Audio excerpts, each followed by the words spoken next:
स्वागत है आपका। आप देख रहे हैं खबर बिहार। मैं हूं आपके साथ प्रीति सिंह। खबर बिहार की शुरुआत करेंगे। सबसे पहले बात पूर्व मुख्यमंत्री और बिहार विधान परिषद में नेता प्रतिपक्ष राबड़ी देवी की। जी हां, राबड़ी देवी के सरकारी आवास 10 सर्कुलर रोड को खाली कराने की प्रक्रिया को अब तेज कर दिया गया है। जिला प्रशासन ने प्रेस विज्ञप्ति जारी करके भवन को खाली करने का आदेश जारी किया।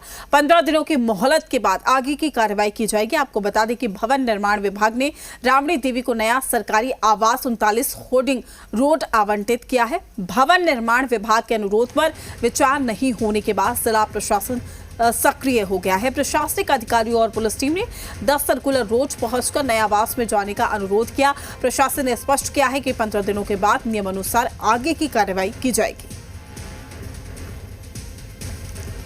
तमाम जानकारी के साथ पटना से हमारे संवाददाता रुपेंद्र श्रीवास्तव हमारे साथ जुड़ चुके हैं। रुपेंद्र, 15 दिनों की राहत दी गई है, या फिर ये कहें कि ये 15 दिन बिहार की सियासत के लिए काफी अहम है, क्योंकि एक तरफ सरकारी आवास खाली करने के लिए कहा गया है, दूसरी ओर राबड़ी देवी ने सीधी चुनौती दी है। देखिए, 15 दिन जो है बिहार के सियासत के लिए अहम है। जो बात आपने कही वो बात सही है कि बिहार के सियासत के लिए 15 दिन काफ़ी अहम है। साफ तौर पर जब पोते के बर्थडे मनाने के बाद राबड़ी देवी जब पटना पहुंचती हैं और फिर बात करें तो लालू यादव और तेजस्वी यादव सिंगापुर के लिए निकलते हैं, और जब पटना पहुंचती हैं उससे पहले राबड़ी देवी के आवास 10 सर्कुलर रोड है जो इस यहाँ के लिए भवन निर्माण विभाग नोटिस निकालता है कि खाली किया जाए, और वो अंतिम नोटिस था कि खाली किया जाए। राबड़ी देवी से जब सवाल पूछा गया कि आप खाली करेंगे, तो उन्होंने साफ तौर पर कहा कि बिहार के तमाम पुलिस को बुला लिया जाए, लेकिन हम जो है खाली नहीं करेंगे। इसके बाद पटना जिला प्रशासन के जो अधिकारी है वो पहुँचते हैं, भारी पुलिस बल यहाँ तैनात किया जाता है।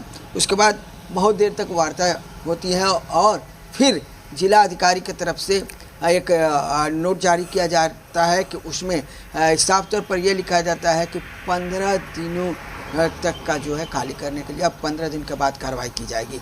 अब देखना यह है कि 15 दिन के बाद क्या राबड़ी देवी खाली करती हैं, 15 दिन का जो मौका दिया गया उसके बीच में खाली करती हैं या नहीं करती हैं। अपने दर्शकों को बता दें कि अभी से 10 से 15 मिनट पहले राबड़ी देवी अपने आवास से निकली हैं, और गाड़ी में वो सिंगल थी और वो यहाँ से कहीं निकली हैं, और ये अभी स्थान नहीं बताया जा रहा है कि कहाँ निकली है, लेकिन यहाँ से राबड़ी देवी जो है निकली हैं।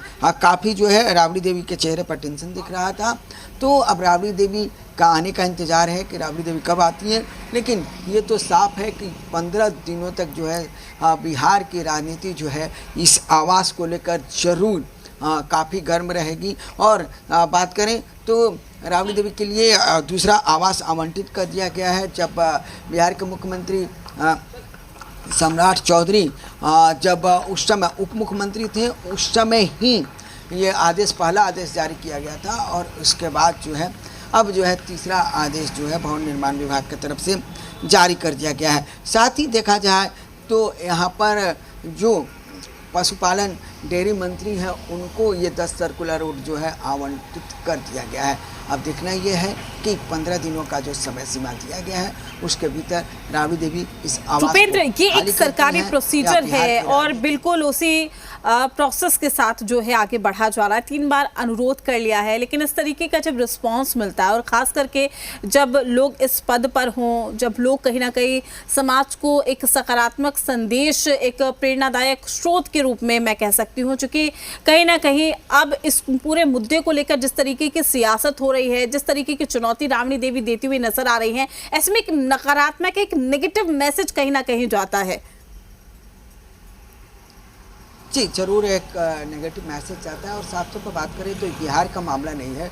बिहार के बाहर की बात की जाए, उत्तर प्रदेश की, मध्य प्रदेश, राजस्थान की कई ऐसे जो राज्य हैं जहां पर इस तरह की समस्या उत्पन्न हुई है और वहां पूर्व मुख्यमंत्री को उनको आवास खाली करना पड़ा है। साफ तौर पर देखा जाए कि एक प्रोसेस है और इस प्रोसेस से हर कोई को जो है गुजरना पड़ता है। और इससे पहले की बात बता दें, उस समय जब मुख्यमंत्री नीतीश कुमार जब मुख्यमंत्री बने हुए थे तो एक अन्य मार्ग में उस समय खुद राबड़ी देवी रहती थी और उस समय मुख्यमंत्री नीतीश कुमार बन चुके थे, तो उस समय भी खाली नहीं किया जा रहा था घर, और लालू यादव और राबड़ी देवी खाली नहीं कर रहे थे, लेकिन बाद में जो है खाली कराया गया।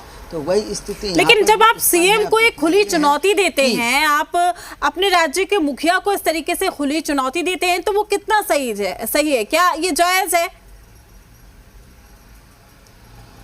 देखिए, राजनीति में बात की जाए तो मुख्यमंत्री को तो खुली चुनौती नहीं देना चाहिए जिस तरह से बातें हैं, लेकिन राजनीति में सब कुछ जायज़ होता है। और राजनीति के इसलिए हम कह रहे हैं जायज़ होता है कि आज जो है पहले की जैसी राजनीति नहीं रह गई है।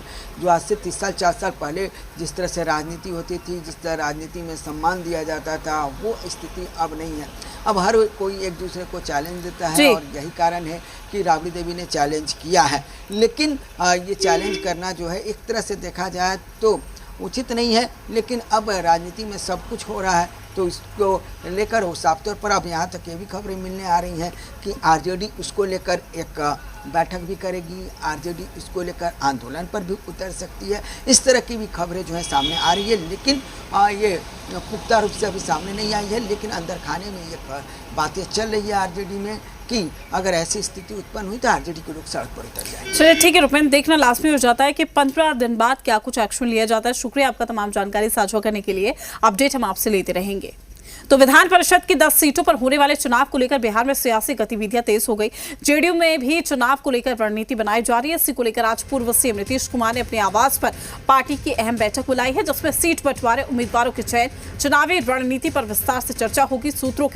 बैठक में सूत्रों के मुताबिक